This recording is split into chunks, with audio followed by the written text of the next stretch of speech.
আসসালামু আলাইকুম আপু, আমার নাম রনিতা। এই ঘটনাটি ঘটেছিল আমার খালাতো বোনের সাথে।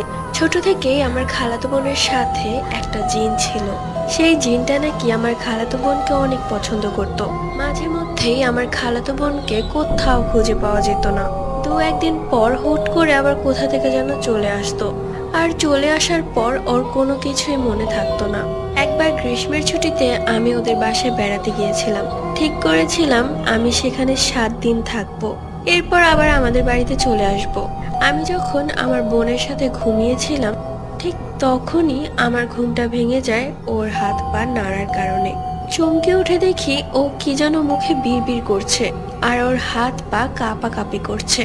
আমি জলদি করে আমার খালা এবং আঙ্কেলকে ডাক দিতে গেলাম। ডাক দিয়ে নিয়ে এসে দেখি ও আগের মতোই ঘুমোচ্ছে, একদম নিশ্চিন্তে।